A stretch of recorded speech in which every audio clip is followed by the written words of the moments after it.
ছাত্রলীগের লাগামহীন কর্মকাণ্ডে মূল দল আওয়ামী লীগের ভাবমূর্তিও ক্ষুণ্ণ হচ্ছে বলে মনে করেন নীতি নির্ধারক ও শুভাকাঙ্ক্ষীরা। তারা বলছেন, সংগঠন থেকে বহিষ্কার, শোকজ ও কমিটি বাতিলের মতো গতানুগতিক সাজার পাশাপাশি আইনি ব্যবস্থাও নিতে হবে জড়িতদের বিরুদ্ধে।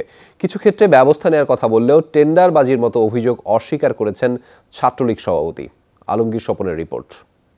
রাষ্ট্রভাষা বাংলার দাবিতে অবস্থান ধর্মঘট করে ছাত্রলীগ। ভাষা আন্দোলন থেকে মুক্তিযুদ্ধ, বাঙালির গৌরবোজ্জ্বল সব অর্জনে অবদান আছে ছাত্রলীগের। তবে ঐতিহ্যবাহী সংগঠনটি নানা কর্মকাণ্ডে এখন বিতর্কিত।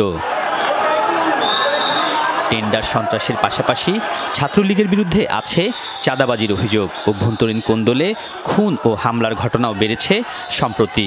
সোমবার সিলেটের বিয়ানীবাজারে ছাত্রলীগ কর্মী খুন এর শেষ উদাহরণ মাত্র। কেন নিয়ন্ত্রণহীন ঐতিহ্যবাহী সংগঠনটি জবাবে আগের মতো বহিষ্কার, শোকজ ও কমিটি বাতিলের পুরনো দাওয়ের কথা বললেন সভাপতি। অস্বীকার করলেন টেন্ডারবাজির অভিযোগ।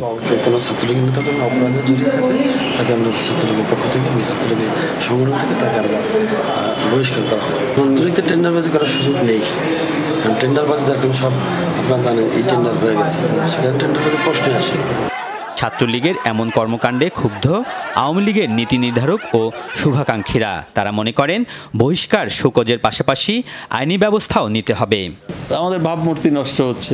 যারা শান্তিকামী মানুষ, দেশে যারা উন্নয়ন চায়, দেশের রাজনৈতিক স্থিতিশীলতা চায়, তাদের জীবন নিরাপত্তা চায়, তারা আহত হচ্ছে। আমাদের সমর্থকরা, আবার শুভাকাঙ্ক্ষীরা, তারাও আহত হচ্ছে। কোনো ক্রমে আমরা এটাকে সমর্থন করি না। আমরা সর্বাত্মক চেষ্টা করছি ছাত্র সমাজকে সঠিক পথে রাখার জন্য। অপরাধ কে করছে সেটা বড় কথা না, কিন্তু অপরাধটা সংগঠিত হয়েছে, অপরাধীকে এখন শাস্তি দিতে হবে। এই ঘটনার পেছনে যারা আছে তাদেরকে চিহ্নিত করা, তাদেরকে দৃষ্টান্তমূলক শাস্তির আওতায় আনা, এটাই হচ্ছে যে কোনো অপরাধ দমনের প্রথম শর্ত। ছাত্রলীগের এমন পরিস্থিতির জন্য নিজেদের দায় অস্বীকার করছেন না নীতি নির্ধারকরা। ছাত্র রাজনীতির একটা অংশ, এরা ঠিক আগের যে অতীতের গৌরবোজ্জ্বল ভূমিকা সেইটার ধারাবাহিকতা রক্ষা করতে পারছেন। এটার জন্য হয়তো আমরা সবাই কম বেশি দায়ী। মাননীয় প্রধানমন্ত্রী বারবার নির্দেশ দিয়েছেন, আমাদের নেতাদেরকেও বলেছেন তার নিজস্ব নির্বাচনী এলাকায় ছাত্রদেরকে ব্যবহার না করতে, ছাত্রদেরকে রাজনীতির সাথে এবং উন্নয়ন কর্মকাণ্ড বা কোনো রকম ব্যবসা বাণিজ্য এগুলোর সাথে যাতে তারা জড়িত না হয়।